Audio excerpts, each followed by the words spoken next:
Peace, everybody. How are y'all doing? I am back again. This is Fasting is Life. And today it's going to be something that all of you like to talk about food. Thank you, everybody. I appreciate your support. Please like, share, subscribe. And shout out to my viewers from the international community at Anchor, Spotify, to podcasts and stuff like that. I really appreciate it. I'm glad you guys are enjoying my beautiful voice. Yes. Why so serious? Let's get into this. All right. I'm sure you're loving what you're seeing in the images here. For those of you listening audio, I got a picture of a bunch of junk food. It got hot dogs sprayed with ketchup and mustard and cheeseburger on top of fries, and I see some on the corner, some pizzas with pepperoni. Basically, a delicious sight, huh? Don't salivate on me now. You don't want to mess yourself. Stop drooling. Stop it. Stop it now. Come on. Stop drooling. Come on. Pay attention to fasting. Come on. Get to the chopper. That's right. This news is tremendous, very tremendous. I appreciate your support. Yeah. All right, let's get into the article. It says, and this news is coming straight from uh forbid me because it's I don't speak Dutch. It says Wageningen. So hopefully I said it right. Wageningen. Wageningen, Netherlands. And this article was written by this Chris Miller. Says um if you've ever snuck into your kitchen for a midnight snack, you probably know exactly where all the sweet and tasty treats are hidden with your eyes closed. Researchers in the Netherlands say this isn't just about good memory. The human brain may actually be wired to hunt down high calorie food. Oh, you don't say, huh? Their study finds humans are significantly better at remembering where junk foods are kept than they are with healthier ones. Healthier options. A team from Wageningen University and research believes the human brain has evolved to focus on memorizing where high calorie foods are located. Study, oh, check this out. Study authors theorized this allowed our hunter gatherer ancestors to survive in tough environments with few food options. The study tested 512 participants. You know the ironies? These participants are from a modern time. With what Western diets. I wonder if they went to quote unquote primitive nations that are quote unquote undeveloped, third world, fourth world, whatever, who don't, they have junk food, but not like the West. They say the study tested 512 participants who were put through a sort of food memorized maze. Researchers have had the group follow a fixed route through a room where eight foods or food scented pads were strategically placed. As each participant walked through the maze, they either tasted the food or smelled the pads. These tasty options range from apples and cucumbers to potato chips and chocolate brownies. If you guys could see my face, I just have a face palm in my head. The group was also asked to rate how much they liked each food they encountered. Researchers then gave the volunteers a surprise quiz on where these snacks were located. Junk food more appealing to our mind too.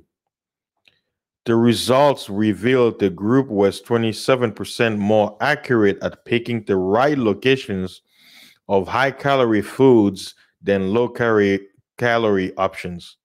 Participants were even better with food sense, spotting high calorie pads with 28% more accuracy than low calorie ones. Researchers, who are these researchers? Anywho, researchers report that the results were not affected by whether the high calorie snack was sweet or savory. It also didn't seem to matter if the participants liked the food or not.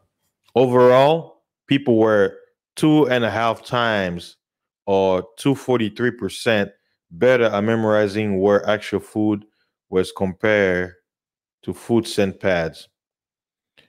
They're asking a question. Is there a downside to this skill?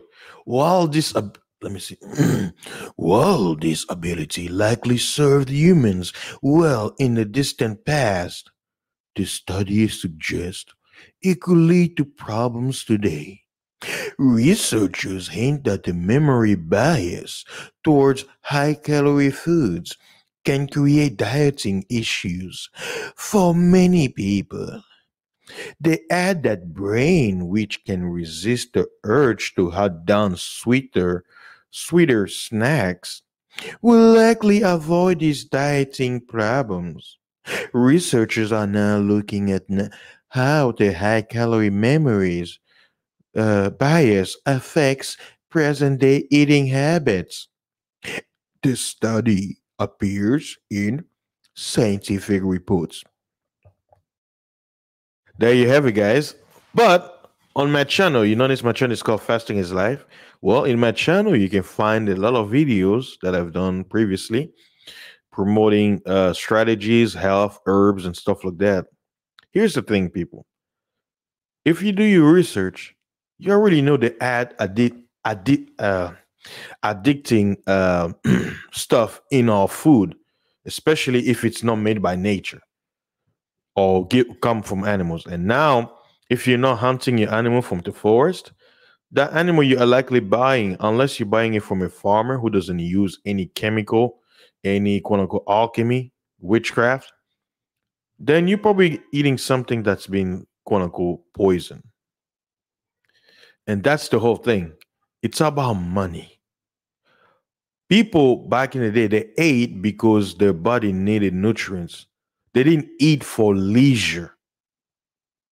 We live in an environment, as quote unquote society advanced, people are eating more for leisure instead of eating for necessity. You're not supposed to be eating all the time. Just because you have a little crave, that means you have to eat. No. But we live in a society where you have billboards. Hey, you missing this burger? It's all to mess up with your brain, right?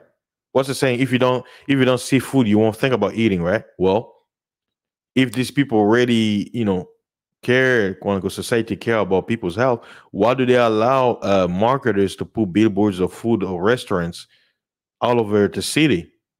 Why? It's all a business. It's all a business. You as an individual, you just have to have self control. You just have self control, and if you don't have self control, well, guess what? You're gonna be 300 pounds, and nobody will be able to help you. And that's why I promote my channel a fasting lifestyle. Why? When you're not eating, you're fasting, right? So you gotta give your body time to digest and stuff like that. And I'm not even me. I'm radical. Last week I took 6 days. Was it last weekend on Saturday evening? I started my first fast where I didn't eat anything until Friday. I broke it late in the evening when I came back from work. So that means for 6 days and a half, I didn't eat anything, and I lost 20 pounds. Why? I'm doing, I did it. I'm radical like that, where I didn't drink water or eat anything. It was challenging as always, but I did it for myself to test my mind's limit. And not only that, because I want to prepare my body, for the coming season, right? But for you out there who's listening, All you need is just a 1 day a week maintenance where you abstain from eating. And you can drink water, that's okay. But by you abstaining from eating just for 1 day out of the week, you're gonna be ahead of time to billions of people on the earth. Some people out there in the earth, guess what? They don't fast by free will. They involuntarily fast. Why? Because they either poor, they can afford certain food, they may be starving, they're poor. So in a way, their life is a fasting lifestyle, but it's not controlled, it's uncontrolled because they're in a tough situation. But it seems like you think in a world where it's gonna go advanced, where society is better, people will have a healthy lifestyle, but it's amazing. With every all the food quote unquote around us, people are more sick, you know. So just take control of your life, know what you're eating, know what's going into your body, be aware, you know. Just like you're not gonna allow any stranger in your home that you don't know. You're not just gonna get some random people in the street, be like, hey, come in my house, come stay with me. I'll give you my room and sleep. You don't know that person. What if you, while you're sleeping, comes there beat you with a hammer in the head? You don't know. What if that person steals your TV? It's, you see the same logic you're gonna use to a stranger. Why are you not gonna use the same thing on food? Like, you don't know where this food came from. Why would you allow it to go into your body? You don't know what it's gonna do. So if you're not gonna do the same thing on a stranger coming into your home, your body is your home. So you need to, process and be like, okay, this I allow, this I won't allow. You have to control, nobody else. So that's it. I'll put the link to the article so you guys can read it for yourself and do more research about this. So thank you guys for listening. I appreciate your support. I'm doing my best to keep this thing going. But with truck driving, I'm always on the road. Sometimes I don't have time. So whenever I get a chance during the weekend, what I do is I'll pre-record a lot of these videos and audios and then start, posting it. So uh, because I don't get a chance to, do this every day, so I'm doing my best to kind of have like a consistency where I'll create maybe 4 or 5 videos and then I'll just set them up to be uploaded during the week if I don't get a chance when I come back every other day. But I'm doing my best. It's challenging when you work like 70 hours a week and you try to do this as a hobby. It's not easy, but you guys keep motivating me.